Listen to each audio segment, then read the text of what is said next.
अच्छा बेटा एक मिनट बेटा। अच्छा बेटा एक मिनट। लो लो बेटा लो। ये लो बेटा। हाँ अच्छा एक मिनट। अच्छा बेटा एक मिनट।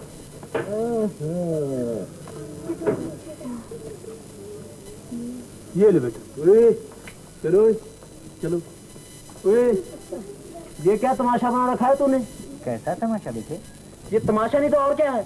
मोहल्ले के सारे बच्चे तो तू ही इकट्ठे कर लेता है, हैं? अच्छी खासी बिक्री थी मेरी। बेटा रिज़्क़ की तकसीम तो मौला के हाथ में, कोई किसी का रिज़्क़ नहीं छीन सकता बेटा। मगर तू मेरी रोजी पे लात मार रहा है। कई दिनों से देख रहा था, चुप था। आज तुझे समझा रहा हूँ, ये अपना टीन टपर उठा और यहाँ से चला जा। कहीं और भी तो मेरे ही भाई बहन होंगे, सब रोजी कमाने निकलते हैं बेटा। ज्यादा बहस करने की जरूरत नहीं है। तेरे सफेद बालों का लिहाज रखता हूँ, समझे? वरना मैं बंदा किसी और टाइप का हूँ। ठीक है बेटा, खुदा ने जिसकी रोजी जहाँ लिखी है उसे वहीं मिलेगी। तुम्हारी ग्राहकी खराब हो रही है तो कल से मैं नहीं आऊँगा।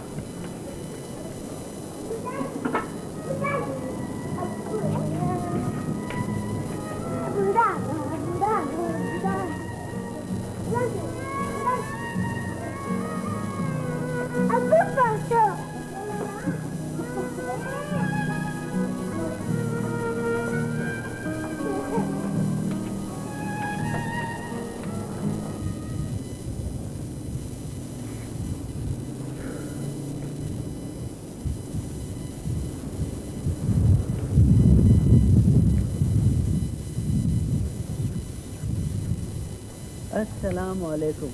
आओ करमू बाबा, बहुत दिनों बाद नजर आए। घर में तो खैरियत है ना? अल्लाह का फजल है बेटा। बैठो बैठो। अल्लाह। अरे ये कौन-सा रेडी किया हुई? रोजी कमानी है ना, रेडी हो या खांचा एक ही बात है।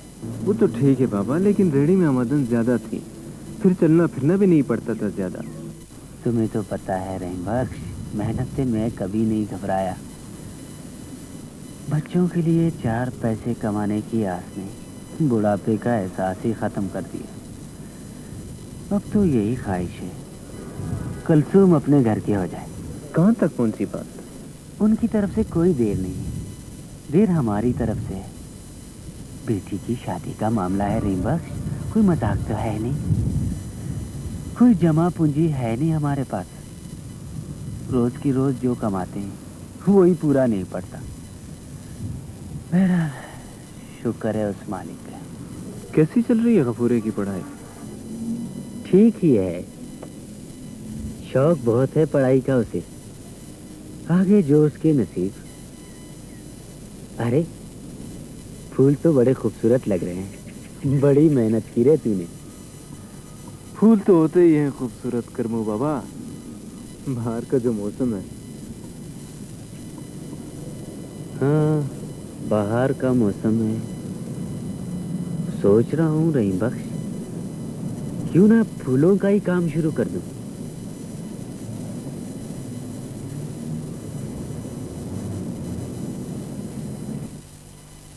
सारे सालन फूल हारों में ना गूंथ, फूलों की पत्तियां भी साथ साथ मिलाती जा।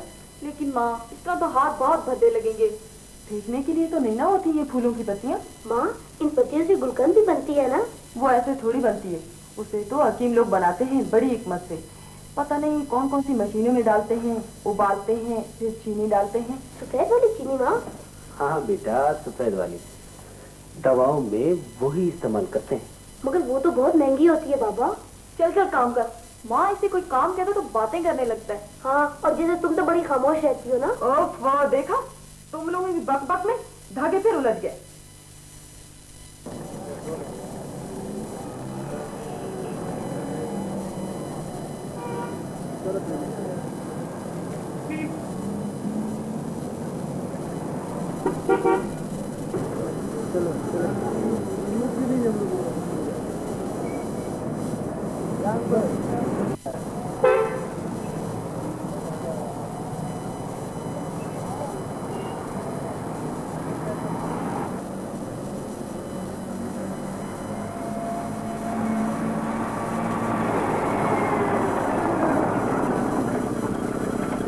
आप सिर्फ हार बेचते हैं बाबा?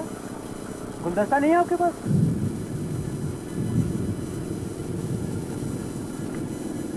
जी बेटा, गुलदस्ता?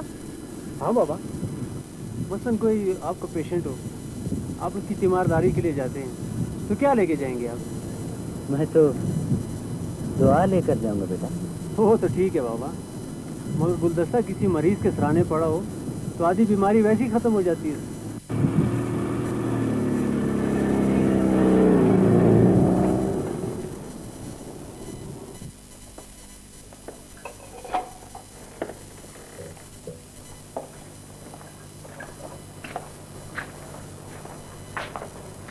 बहुत थके हुए लग रहे हो।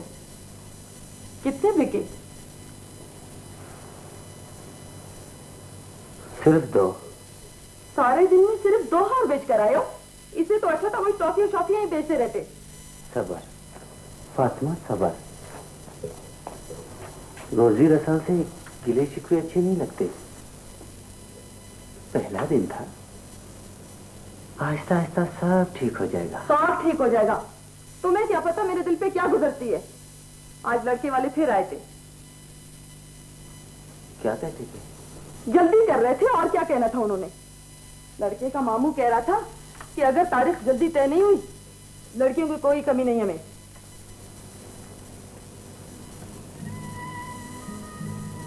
मेरा ख्याल है उसकी कोई बेटी नहीं, वरना ऐसी बात नहीं करता। तुम भी अजीब बातें करते हो। अब हम लोगों की जबान तो नहीं ना पकड़ सकते।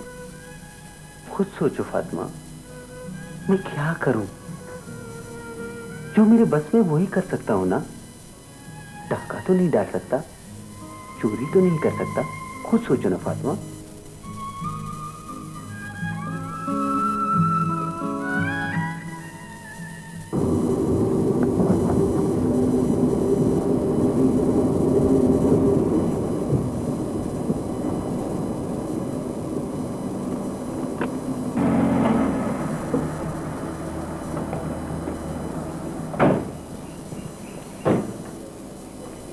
दो गुलदस्ते दे दीजिए बाबा।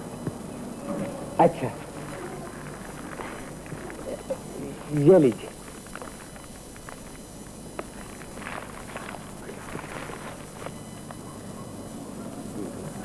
मेरे पास खुला नहीं बेगम साहब। जी?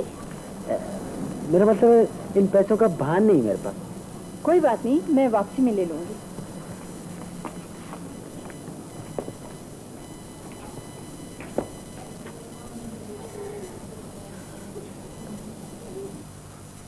$50 का नोट तोड़वाकर मैं काफी देर तक वहां खड़ा रहा,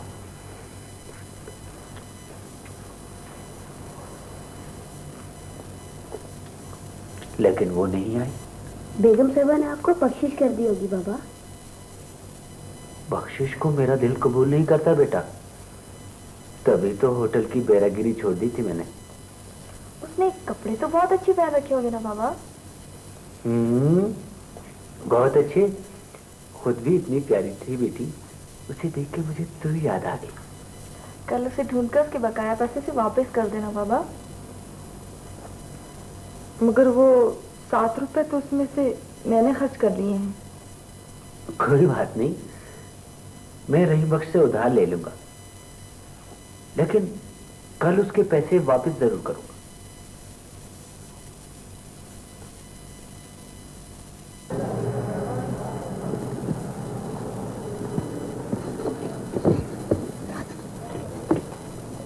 सलाम बेगम साहब। कल मैंने आपका बहुत इंतजार किया। ये आपके बकाया पैसे। अरे मैंने आपसे कहा था रख लें। मैं खैरात या बख्शिश का कायल नहीं बेगम साहबा। अल्लाह ताला ने हाथ पांव सलामत रखे। ओहो, आप गलत समझे। मैं आपसे माफी चाहती हूँ, लेकिन मेरी ख्वाहिश है कि ये पैसे आप रख लें। एक शर्त पे कि ये सारे गुलदस्ते आप ले लें। लाइए, दे देते। ये लीजिए।